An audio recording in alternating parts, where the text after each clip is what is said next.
नमस्कार श्रोते हो, इरा ब्लॉगिंग मराठी या यूट्यूब चॅनलवर सर्वांचे स्वागत. आजच्या व्हिडिओमध्ये आपण ऐकणार आहोत द बॉस या कथेचा भाग 6. तनिषाने देसाईबाईला घरी सोडलं. मुलींना घरी आणून जेवण खाऊ घालून खोलीत झोपायला सांगितलं आणि कपडे बदलून ती तडक माईंकडे गेली. त्याने इतका उशीर? अहो माई, काय सांगू, ते रणजित आणि मालिश आले होते ना, त्यांनी ट्रॅफिक जाम करून सोडली. मुली अडकल्या बसमध्येच. मग काय, त्यांनाही आणलं. बरं, सामान आणलं का? हो. हे काय? तनिषाने पर्समधून तयार मसाला आणि पापड खार काढून दिला. अगं, हा तर मीच बनवलेला मसाला आहे. हो ना, आर्याने तिच्या दप्तरात टाकला होता. आर्या इथे नाही ना, हे बघत तनिषा उतरली. माईंनी पटापट आधण ठेवलं. पाणी उकळताच त्यात मसाला टाकला. तनिषाला पीठ टाकून खिशी घ्यायला लावली. तनिषाने पूर्ण ताकदीनिशी खिशी घेतली. खरं तर तिची खूप धावपळ झाली होती. पोटात काहीही नव्हतं, पण सर्व जबाबदाऱ्या पार पाडायच्या होत्या. पण शरीर तरी किती साथ देणार? तिला भोवळ येऊन ती जागीच बसली. माई घाबरल्या. पटकन गॅस बंद केला आणि मानवला फोन करून घरी बोलावलं. मानव घरी आला. तनिषाने त्याला सगळी हकीकत सांगितली. मानवला पुरुषी अहंकार असला तरी आपल्या बायकोबद्दल सुप्त अभिमान होताच. एवढं सगळं एकटीने पेललं बघून त्याला नवल वाटलं. तो माईंना म्हणाला, आई, कशाला उगाच तिला असली जड कामं सांगतेस? अशक्त झालीये ती, सलाईन लावावी लागेल. पोरी, मला खरंच माहित नव्हतं ग. तू कर आराम, बाकीचं मी बघते. माई घाबरल्या तर होत्याच, पण मानव त्यांना असं म्हणाला तेव्हा त्यांना वाईटही वाटलं. त्याहून जास्त वाईट तनिषाला वाटलं. मानवने आईला असं बोलायला नको होतं. तिच्या डोळ्यासमोर सगळं गोल गोल फिरत होतं, पण विचारचक्र थांबेल ती तनिषा कसली. थरथरत्या हातांनी तिने तिचा फोन घेतला. मानव ओरडला, आता कशाला हवाय फोन? प्लीज, एकच कॉल. तनिषा भैरवला फोन लावते आणि एक प्लॅन सांगते. Madam, are you sure? हो, जा आणि पटकन काम फत्ते कर. तिकडे भैरव कामाला लागतो आणि इकडे तनिषा एक सुस्कारा टाकते. मानव तिच्या कपाळावर हात ठेवून तिथेच बसतो. थोड्या वेळाने काही 7-8 बायका बंगल्यावर येतात. माई विचारतात, कोण आपण?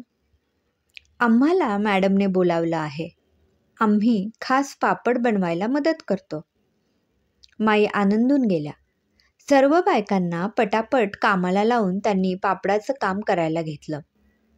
बायका खुश होत्या. त्यांना काहीतरी काम मिळालं होतं. बायकांच्या मदतीने माईंनी 4 तासात पापडांचं काम उरकून घेतलं आणि त्यांचे पैसे द्यायला त्यांना तनिषाकडे पाठवलं. ताईसाहेब, कशी आहे तब्येत? माई सांगत होत्या तुम्हाला भोवळ आली म्हणून. हो, तुम्ही मात्र अगदी देवासारख्या धावून आल्या. खूप आभार तुमचे. काय करणार, बाईच्या जातीला काम कधी संपतं का? माझा नवरा एकतर दारुड्या. काल दारू पिऊन आला आणि जाम मारलं मला. बायका तोंडात बोटं घालू लागल्या. अगं आई ग, तुम्हाला सांगते ताई, आमची परिस्थिती काही वेगळी नाही. आमचे नवरे दारू पिऊन येतात. काडीचा पैसा कमवायची अक्कल नाही. तुम्हाला सांगते, त्या राजकारणी लोकांच्या नादी लागून नको ते उपद्व्याप करत बसतात. माझ्या पोराला काल शाळेबाहेर बसवलं, फी भरली नाही म्हणून. आता सांगा, कसं करायचं आम्ही? डोळ्याला पदर लावत ती बाई रडू लागली. थोडक्यात काय, तुम्ही काय आणि मी काय, बायकांची दुःख मेली सारखीच.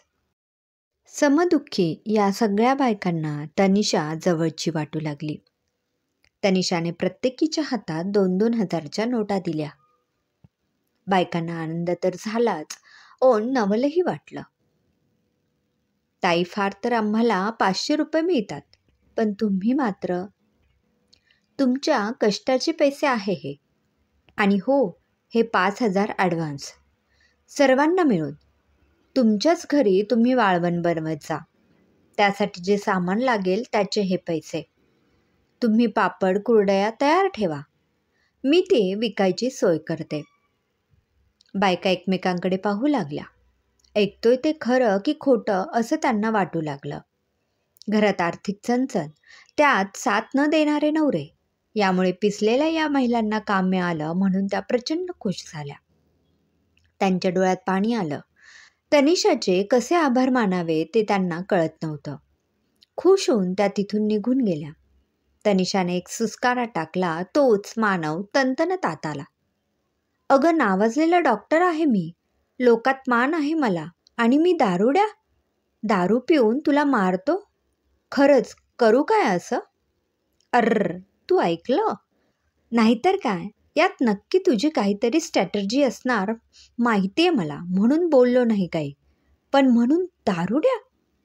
सॉरी, खरंच सॉरी, पण कोर्टाचं टेन्शन मिटवायला हे करणं जरुरी होतं. कोर्ट आणि पापड काय संबंध? तनिषाने गोड स्माईल दिली आणि काही न बोलता ती झोपी गेली. मानव तिच्याकडे बघत राहिला. एक अपराधीपणा त्याला नेहमी सतवायचा, पण माईंसाठी असो. तिकडे शलाकाला अनिल सरांनी नवीन काम दिलं. नीलातीश वर्तमानपत्रात एक स्तंभलेखन संपत आलं होतं. त्या जागी नवीन सदर सुरू करायचं होतं. तिथे एखाद्या दिग्गज लेखकाला लिहिण्यासाठी तयार करायचं काम शलाकाकडे आलं. शलाका वर्तमानपत्राच्या दुसऱ्या पानावर लोकांचं लवकर लक्ष जातं, तिथे आता असं सदर हवं की लोकांनी हमखास वाचायलाच हवं आणि प्रतिक्रियाही द्यायला हवेत. चालेल सर, मी बघते असे लेखक. आपल्याकडे यादी आहे का लेखकांची? म्हणजे मला संपर्क करायला सोपं जाईल. एक काम कर ना, बऱ्याच लेखकांचे मेल्स येतात, त्यांचे आर्टिकल वर्तमानपत्रात छापून येण्यासाठी.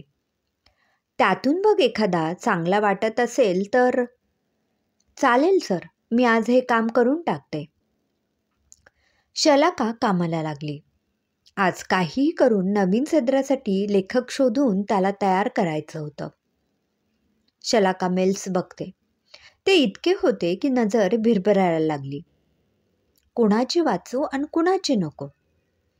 बाप रे, जवळपास 20,000च्या वर मेल्स.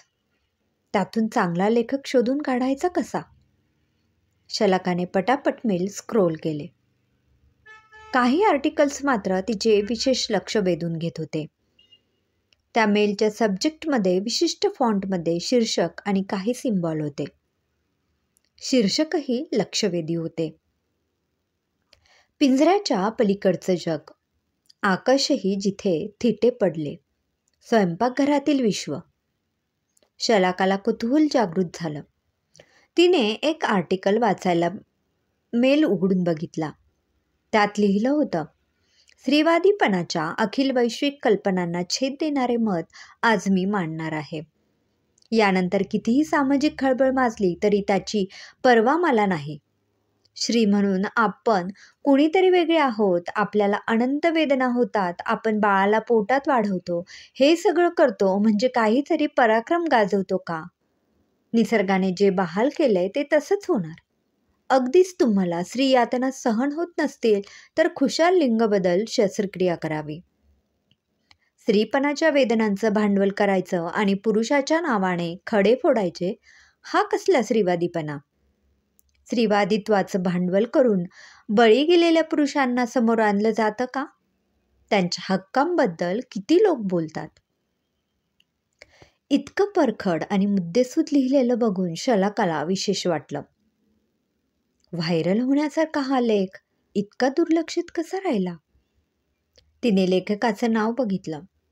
तिथे अनामिक असं लिहिलं होतं. शलाकाने अनिल सरांना याबद्दल सांगितलं. हे बघ शलाका, लेखकाचं नाव माहीत असेल तरच लेख प्रकाशित करता येऊ शकतो. अन्यथा उद्या कुणीही येऊन लेखावर हक्क दाखवेल आणि आपण उगाच अडकू. पण सर, हे लेख बघा, खळबळ माजून देतील राज्यात. आजवर इतके ज्वलंत आणि वेगळे विषय कुणीही पुढे आणलेले नाहीयेत.